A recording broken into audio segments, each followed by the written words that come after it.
Je deviendrai champion comme ça ou je mourrai en essayant.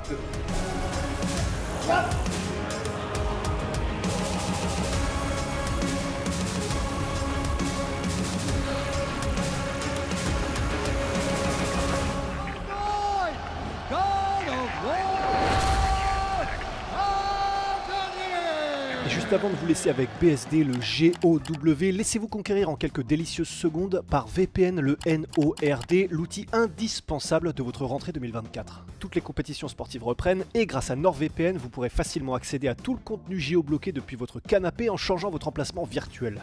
Accédez aux programmes américains, anglais, suisses, belges, peu importe, le monde entier est votre terrain de jeu. Ça vous permet aussi de faire des économies en accédant à certaines offres internationales qui coûtent moins cher en fonction de votre emplacement. Et puis, surfer en ligne avec NordVPN vous offre surtout une connexion sécurisée avec un chiffrement de données et une protection anti-menace qui bloque les pubs, arrête les trackers et même analyse les fichiers que vous téléchargez. En gros, ça vous assure la sérénité et ça n'a pas de prix. Enfin si, ça en a un, mais du coup, juste celui de l'abonnement NordVPN. Avec un seul abonnement, vous pouvez protéger jusqu'à 10 appareils simultanément et en utilisant le lien en description, vous bénéficiez de 4 mois supplémentaires sur les abonnements de 2 ans avec la garantie satisfait ou remboursé sur les 30 premiers jours. Merci à NordVPN de sponsoriser cette vidéo et maintenant, place à notre machine. Après une ascension historique et 5 victoires par finition en 1 an et demi, le 9 mars dernier, Benoît Saint-Denis s'inclinait à son tour avant la limite pour la première fois de sa carrière contre le numéro 3 mondial Dustin Poirier. Le combat, livré dans les pires conditions possibles, aura été pour le Français une expérience riche en enseignements. Néanmoins, malgré un changement majeur à la tête de son équipe, la préparation de son combat de retour dans l'octogone, le 28 septembre à Paris contre le numéro 10 mondial Renato Moicano, s'est faite pour Benoît avec son équipe de toujours à tous les autres postes. Du MMA au Jiu-Jitsu en passant par la préparation physique, pour ce nouveau camp d'entraînement, chaque membre de la team est pour Benoît un visage familier l'ayant accompagné dans son ascension. Ça va très bien, là on prend du plaisir, on s'entraîne, on est à la maison, c'est les fêtes de Bayonne en ce moment. Nous on a une échéance qui s'approche, donc on essaye de pas trop y mettre les pieds, mais voilà, on est bien.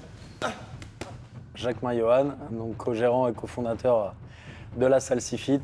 Mais quand il est arrivé, il avait déjà un physique hors norme, une détermination pareil, assez exemplaire on va dire. Il a directement pris ses marques vu que c'était déjà on va dire un athlète. Il était déjà dans ses rêves, dans ses objectifs, donc il arrivait très déterminé, il apprend très vite. Du coup ça l'a fait assez rapidement et il fallait même le canaliser parce qu'il est en soif d'apprentissage et du coup il est à fond.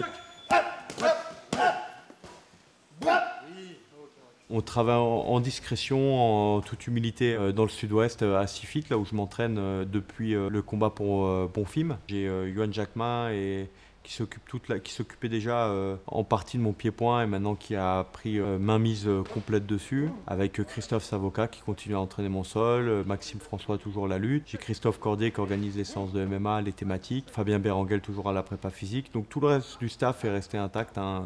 Je travaille avec les mêmes personnes en qui j'ai confiance et l'objectif c'est clairement de rentrer dans le top 10 mondial et de faire les meilleurs combats possibles et de se faire plaisir et de vivre de bons moments. Et voilà, tout le reste de la team, que ce soit Anthony Glaise en tant que kiné, Guillaume Zonzaren comme médecin du sport, j'ai toute ma team qui est ici. J'ai Luis Mariano, Kamal Djemel qui viennent de temps en temps filer un coup de main aussi. Voilà, on a une équipe qui est solide. J'ai le bonheur de travailler avec ces gens depuis de nombreuses années maintenant. Ça impacte pas ta vision? Ça va... Non, ça va. C'est juste visuel. Ah, sur le coup, si, un peu. Surtout avec les bails comme Ibra et tout, ça fait flipper quoi. Ouais. Et c'est ça qui était frustrant, tu sais, avec les nouveaux gants UFC, où en gros il y avait tout un truc en mode, ils ont tout changé, sauf non, mais tu le peux fait pas. que ça ne... C'est un gant ouvert, tu dois pouvoir grappler, ouvrir la main. Mais après, c'est au Pride. Je sais pas si tu avais essayé les gants du Pride où en gros, quand ça te force à garder les boules comme. Ouais, c'est ça. Ouais, mais bon, le problème, c'est que tu perds. Si tu désavantages trop le grappleur, c'est pas le but de l'essence du sport. Ouais, c'est vrai. Le sport, il doit rester ouvert.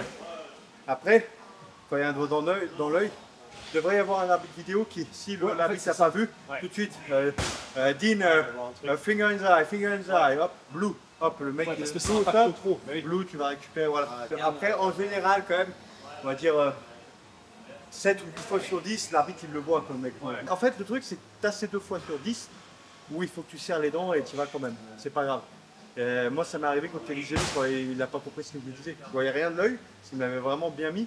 Et je lui ai dit, il me faut I can't see, et il a compris I can see. Tu vois, et donc il m'a dit, vas-y, on reprend. Après, il restait que 2 minutes 30 de combat. C'était chiant, quoi. Ouais. Parce qu'au lieu de pouvoir recoller, les 2 dernières minutes du combat, j'ai tourné. Ouais, t'es plus en mode attente, je recherche la vision. Et après la séance technique aux pattes d'ours du matin, l'après-midi, Benoît revenait pour un atelier préparation physique afin de l'affûter autant cognitivement qu'en termes de puissance de feu. Ben moi c'est Fabien Beringel du coup, je suis préparateur physique entre autres de Benoît Saint-Denis sur Bayonne du coup, et à côté de ça je suis Benoît depuis septembre 2020. Je dirais qu'il a une très grosse base de tout ce qui est endurance, répétition d'efforts. Ça c'est plus son passé qui a voulu ça, notamment l'entraînement qu'il avait quand il était militaire à l'armée, ça il a beaucoup poussé sur ça, il a beaucoup fait de crossfit aussi, donc il avait une base de force que t'es bonne mais pas forcément hors norme. Par contre il avait une grosse base d'endurance, très gros cardio, moi je le connaissais d'avant, du coup on travaillait ensemble avant. Il était déjà très endurant, très bon au niveau cardiovasculaire. Là par contre il a gardé cette base, parce on le voit dans les combats, il est capable d'étouffer rapidement ses adversaires, il répète beaucoup les efforts. Par contre maintenant il est devenu beaucoup plus explosif. Il a gardé une base d'avant qui lui permet toujours d'être endurant et de répéter ses efforts. Depuis que je travaille avec lui, ouais, j'ai remarqué quand même une très grosse progression à ce niveau-là. Après on travaille beaucoup sur ça du coup.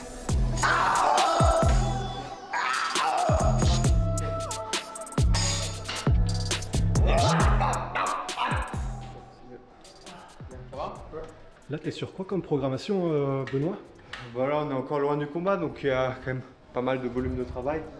Là, on fait de la force et de la puissance. Plus on va se rapprocher, plus on va se basculer sur de la puissance, puissance-vitesse, pardon. Ouais, tout le monde suit à peu près la même prog, c'est-à-dire loin, il y a plus de prépa physique, et proche du combat, il y en a moins. Donc forcément, on fait plus de sport de combat proche.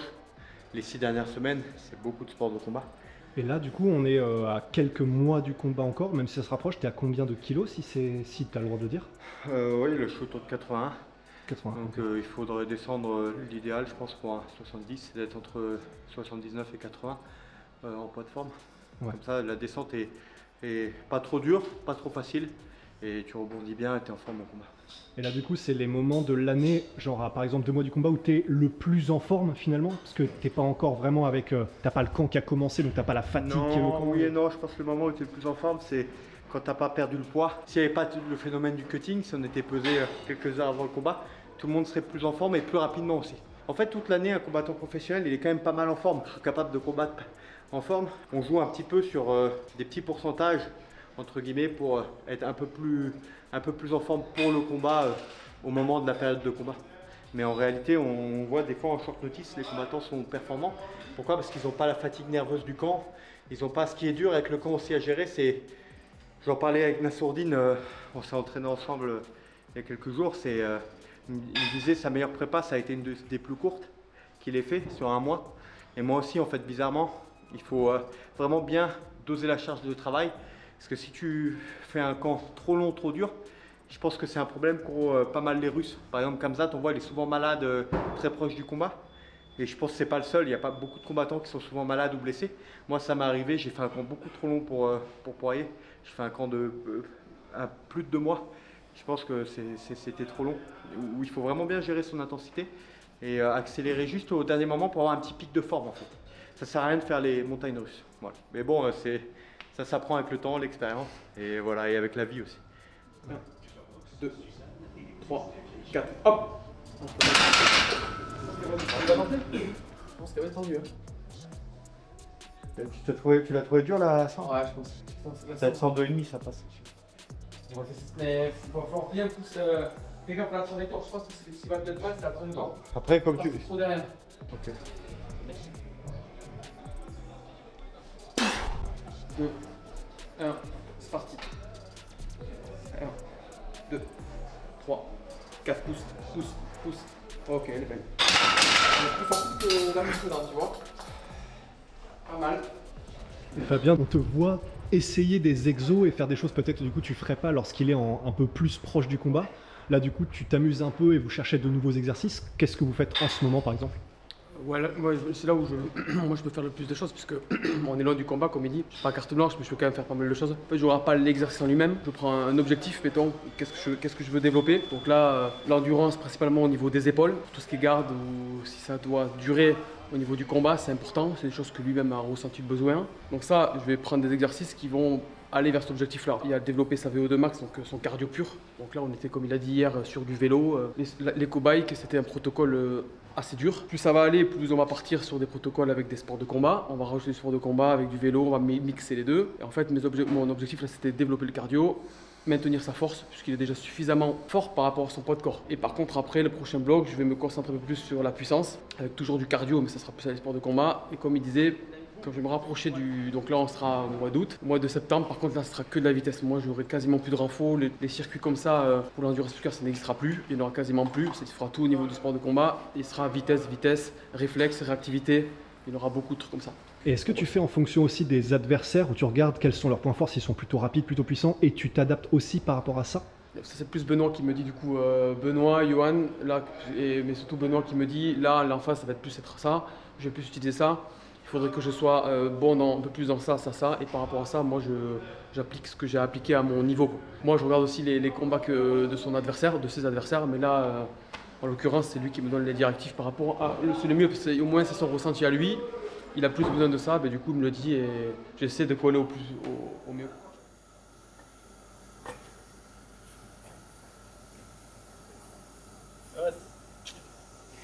On se voit demain. Ouais. Demain 10h30. Ça peut être une jolie carte là, Stéphane. Aussi, c'est toi qui es main event. Ça veut dire, j'ai l'impression que Nassourdine, lui, du coup, apparemment, il serait plutôt sur une autre carte. D'après ce qu'il a l'air de dire avec son gars, la Brendan Allen. Non, je pense qu'ils vont le mettre sur la carte. En fait, c'est simple, c'est que Brendan Allen, il se chie dessus. Il veut pas faire 5x5 avec Nassour. Sinon, ça serait moi ou Nassour qui aurait le main event, peu importe. Mais je pense que la seule raison pour laquelle je pense que Nassour il le met comme main, c'est que Brendan Allen, il veut faire 3x5 avec Nassour. Il veut pas faire 5x5. En même temps, 5x5 avec Nassour. Non, mais parce que Nassour, un de ses points forts, c'est ça, il est piquant tout le temps, et piquant et précis. Et c'est pas le plus gros de sa caté, c'est un vrai 84, mais c'est le début des vrais 84, donc il n'a pas un gros cutting. Donc ce qui fait que le 4e et le 5e, je pense que Nassour, c'est là où il est le plus intéressant. Enfin, contre Strikeland, son meilleur round, c'est le dernier. Et c'est ça. Et contre, même contre Cannonier, son meilleur round, le premier c'est dur, parce que la différence il y a une petite différence de poids, mais pas beaucoup, mais elle se joue un peu, on la voit un peu quand les mecs sont frais, et puis au fur et à mesure du temps, il reprend l'avantage. Moi je vois ça comme ça. Et quand vous êtes entraîné à Paris, Nassour, tu l'as vu, genre même cardio, il n'y a aucun moment où il y a la fatigue de l'entraînement. Mais... là il reprend, donc là il reprend la machine, et on est tous pareils, hein, on est tous humains, donc quand tu reprends, quand tu as fait un camp, que tu as combattu, l'après-coup tu prends un peu des vacances, mais il est déjà pas trop mal, tu vois, là je pense qu'en 2-3 semaines il sera bien. Ouais. Et ça revient vite en fait, mais plus tu es de haut niveau, plus ça revient vite. Tu vois, les tops, je pense, quand tu es au top de ta carrière, en 2 semaines d'entraînement, ton cardio il est de nouveau pas mal, vraiment pas mal. Peut-être que le mec va pas vouloir aller en France aussi avec le décalage horaire. Parce que qui dit France, dit décalage horaire. Ouais. Et pareil pour Manon, je sais pas. Manon, de ce que j'ai compris, elle doit attendre.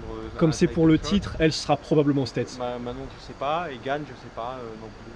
Mais ce mec-là, je suis convaincu qu'il voudra pas de 5x5. Donc c'est pour ça que ça serait un co-main. J'espère quand même que Nassour, même si c'est pas Brendan Allen, j'espère qu'il va combattre à Paris.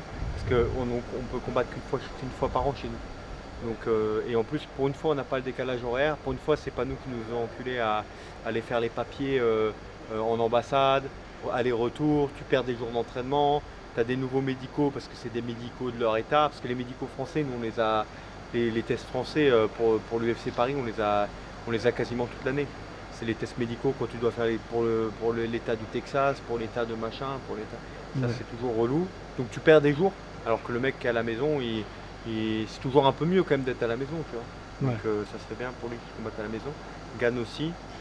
Gann, ce serait bien aussi pour se remettre en selle. Parce que ça fait longtemps qu'il n'a pas combattu. Après, peut-être qu'il est sur d'autres projets aussi. Il a le droit, hein. Il a le droit de prendre une année sabbatique. Personne ne lui en voudra. Pour l'instant, c'est lui qui a les plus hauts. Donc on ne peut pas lui en vouloir. Bon allez, à demain. À toutes, à demain.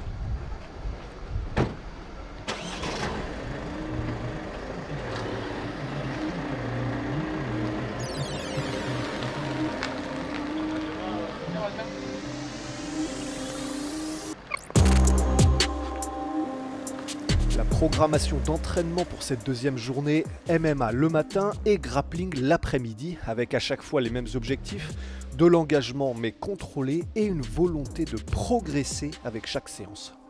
Je pense que depuis mai de l'année dernière, ça a été un retour aux sources un peu de revenir ici. Et je me fais plaisir et on a un gros vivier de combattants quand même, on a tous les combattants bordelais.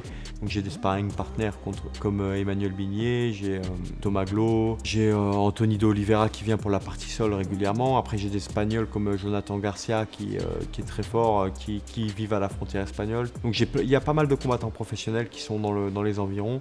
Ça permet d'avoir de la variété. Puis régulièrement il y a des gens qui viennent s'entraîner de l'extérieur. Ça peut être une semaine, ça peut être Fares Ziam qui vient s'entraîner avec moi. La semaine d'après, ça peut être Amin Ayoub. Les mecs de la BTT aussi qui aiment bien venir. Donc on a régulièrement du monde. Ok, on repasse sur le pied-point. Là, on gère les distances et le gars, il envoie uniquement le jab. Ok, le jab. Ok, et je donne une réponse uniquement sur le jab. Ok, donc ma réponse, je peux partir sur les contres, je peux passer sur les chassés. Ok, je peux faire un.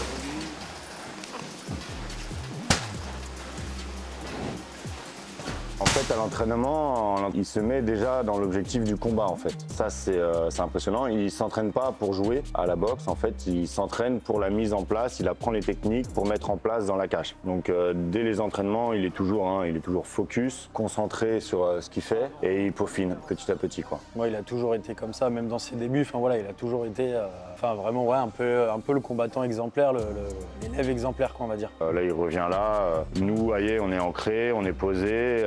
On a notre routine, donc on a des très très bons éléments dans la région, donc c'est ce qui a fait que Benoît peut s'entraîner convenablement ici.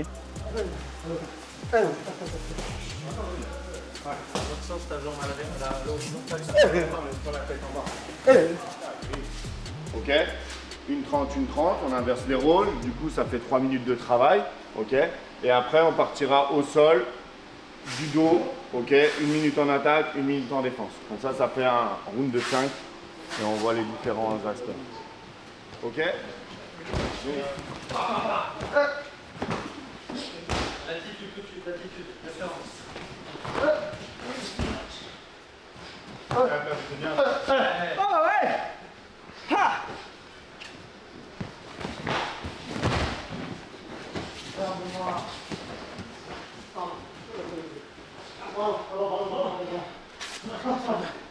Il filme.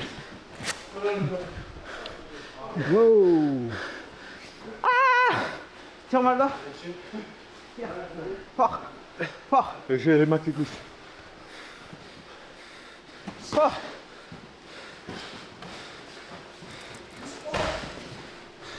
Avec la chiffon. C'est bon, il est revenu. C'est bon. Je vais remettre du tape. Quel monstre! MMA.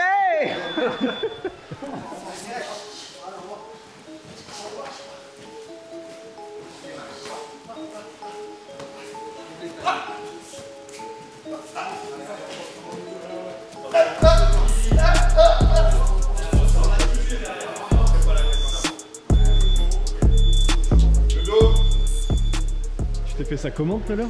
Ben, j'ai fait un double leg. Oui, il a essayé de scroller. Oui, il a scrollé, j'ai pas vu. Ça a fait planter mon doigt dans le sol. Et il s'est disloqué. Clac, clac. Mais là c'est bon, c'est remis? Ouais, c'est revenu. Rambo, mon gars. Ouais, si c'est le snap sur 30 secondes avant que ça se relève. Moi, c'est le fond. On prend le fond. Et ça pique, tu envoies. Ça pique, tu envoies. Shower time. Qui c'est qui a du savon? Ah, mais il pleut pas trop fort. Je me suis arrêté. Manu, t'es pas dans la pub Eh, t'as pas du savon? Donne-moi du ça ici. Là.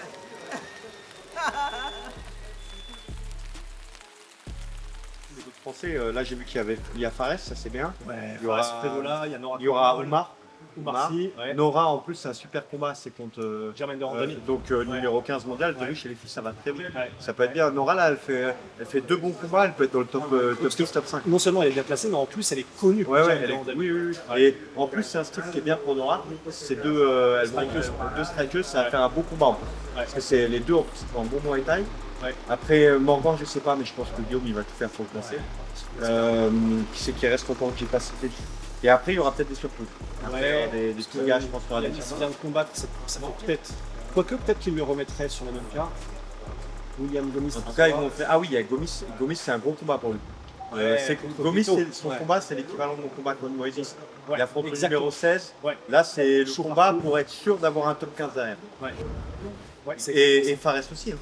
Fares, là, Frévola, il est 18ème. Et il est connu donc, aussi. Et donc là, c'est le combat Fares pour avoir un top 15 derrière. Ouais. Top 15 ou top 16. Ou, moi, je pense qu'il peut lui. Si, en fonction de du résultat, s'il finit Frévola avant la limite, il aura un top 15. Ouais. Ouais, c'est ça. Ouais.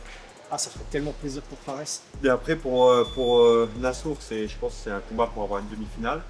Ouais. Et pour moi et Renato, on verra, ça sera un combat je pense, dans le top 10 derrière ou voire top 5. Ouais. En fonction de comment on se débrouille. Ouais, bah c'est exactement ça. Alors, en fait, je pense que maintenant, de toute façon, l'UFC part du principe que ça va être des guerres quand t'es dessus. En fait, c'est pour ça aussi, à mon avis, tu mettrais peut-être main event. Mais c'est là où, effectivement, non, même moi, je pense que c'est pas dépendant de ça. Moi, je pense que c'est dépendant de l'adversaire de Nassour et du nombre de rounds. C'est-à-dire, il faut que Nassour il ait un adversaire, s'il veut être main event, et c'est possible, il faut qu'il ait un adversaire qui veuille faire 5 rounds. Ouais, c'est sûr. Parce qu'un adversaire en 3 rounds, ils ne mettront pas main event. Ah oui, c'est sûr. Ils mettront main event que s'il est en 5. Et puis pour Nas qui est 4 mondiales, maintenant, ça aurait plus trop d'intérêt de faire des trucs en 3 rounds. Là, il faut qu'il prouve qu'il est prêt pour le. Ouais, mais en plus, pour Nas, c'est bien. Parce que Nas, on en parlait hier, il a un super cardio. Ouais. Et donc, je pense que 5 rounds, lui, c'est l'idéal. Ouais, c'est l'idéal. Le seul truc qui est relou, c'est que Brendan Allen. Et en plus, il faut qu'on combatte. Parce que les Américains, ils se chient un peu dessus. Hein. Parce que les Américains, là, le mec, il fait sa. Comment on appelle ça? Il fait sa diva, à pas vouloir combattre. Nous, à chaque fois, on se tape les États-Unis avec le décalage d'horaire enculé. Pourquoi il pourrait pas se le taper une fois? En plus, c'est pour aller chercher un mec mieux que la sécu. Mais oui, c'est à lui de prendre la difficulté. Ouais, parce qu'il est 7. Bah oui, c'est pas, ils sont proches à 1 ou 2 places. C'est son moyen de rentrer en top 5. Bah oui. Ouais. Non, c'est clair. Et ouais. Bon, on verra bien.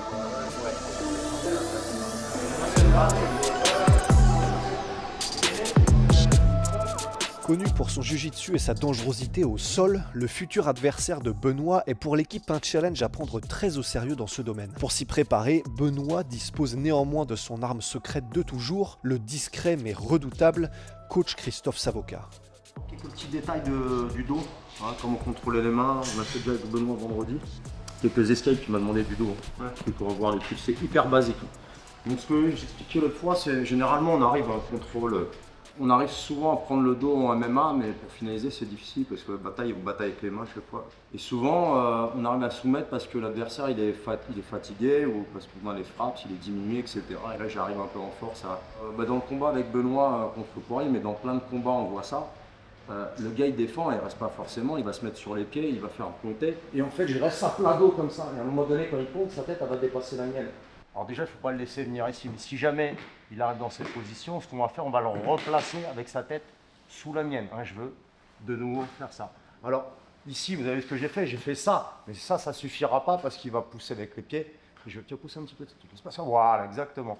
Donc si on arrive ici, on va juste prendre un crochet ici, hein, et on peut utiliser même les deux ici, et juste switcher pour remettre en place. Okay.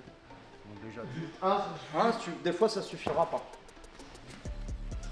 Alors c'est vrai qu'on enlève le deuxième crochet, on a l'impression de perdre la position, mais non, parce que lui, il focus sur le fait d'avoir la tête au sol, tu sais. Christophe Savoca, donc 50 ans, je suis ceinture noire jiu-jitsu brésilien, 2e degré, je suis élève de Nelson Solari, d'Amaury Bitetti, donc Académie Carlson Gracie, Rio de Janeiro, Brésil. On a bien fait les choses contre Poirier, c'est juste le jour J, j'étais pas là et c'est comme ça, hein, c'est les aléas de la vie. De toute manière, on est humain, donc tout n'est pas dans nos mains, entre guillemets. On essaie de donner le meilleur de nous-mêmes à chaque fois et voilà, j'en suis très déçu. En fait, le perdant, il a toujours tort, donc on peut dire ce qu'on veut pour me refaire. La seule manière, c'est de gagner. J'aurais pas dû combattre, j'avais qu'à refuser de combattre, point final.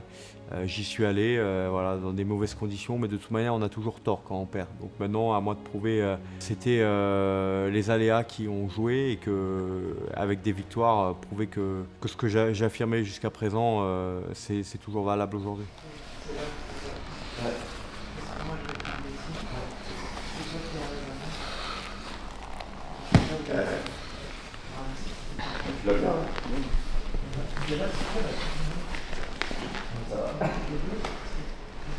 Alors Renato Maican, donc ça fait un bon combat pour Benoît. Alors c'est un combattant très complet, donc a des atouts en pied-point, il sait lutter, il défend bien la lutte. Et il a un bon sol, ce qui vient du jiu-jitsu, donc il est ceinture noire de jiu-jitsu. Il est complet partout sans avoir un gros domaine où il excelle. On sait qu'il est ceinture noire de jiu-jitsu, que c'est une bonne ceinture noire, mais on n'a jamais trop vu du sol récemment. On a beaucoup vu des anciens combats où effectivement il arrive à prendre le dos des adversaires, etc. Donc je pense que c'est un bon combattant, c'est un bon combat pour Benoît et on va voir, j'ai hâte de voir ce que ça peut donner au sol. C'est un adversaire quand même qui est réputé dans ma catégorie de poids et même chez les 66, il était top 5 chez les 66, il a perdu contre José Aldo et le Korean Zombie là, qui a pris sa retraite il n'y a pas longtemps. Et Brian Ortega avec sa fameuse guillotine avec laquelle il avait fallu verrouiller Volka à l'époque. Donc que contre des champions ou ex-champions ou en tout cas contenders. Donc voilà, c'est un mec qui est solide, il a fait son temps dans le top 5, top 10, 66 avant de monter de catégorie de poids. Et idem, chez les 70, hyper rarement, il a perdu contre l'ex-champion KRDA en short notice. Et il a perdu contre Fiziev, qui est aussi un mec du top 10. Donc voilà, c'est un monsieur pour qui j'ai beaucoup de respect. En plus, c'est un mec qui aime voilà, quand ça chauffe dans l'octogone. Donc je pense que ça va faire du spectacle. Et ça va être un combat intéressant. En réalité, la stratégie de tous les combattants, c'est toujours la même chose, c'est de faire leur meilleur jeu à eux et donc de combattre à leur manière. Alors maintenant, moi j'ai peur d'aller debout au sol avec personne dans la KT. Ce sera, je pense, un combat qui sera engagé et qui va être ce combat de part et d'autre. Je pense que ma manière de combattre, c'est que je vais toujours chercher le finish. Je ne combats pas pour gagner au point. Ça, les combattants qui sont en face de moi, ils le savent. Donc, de toute manière, si j'ai imposé ma volonté, c'est que ça ait la décision ou pas, c'est que normalement ça va bien se passer ou que ça a été une guerre, une grosse guerre, que ça a été un combat où j'essaie d'aller au bout de moi-même et d'amener l'autre dans des circonstances compliquées et difficiles aussi. Donc, moi, c'est là-dedans que je prends du plaisir. Je deviendrai champion comme ça ou je mourrai en essayant. C'est clairement l'objectif. Ouais.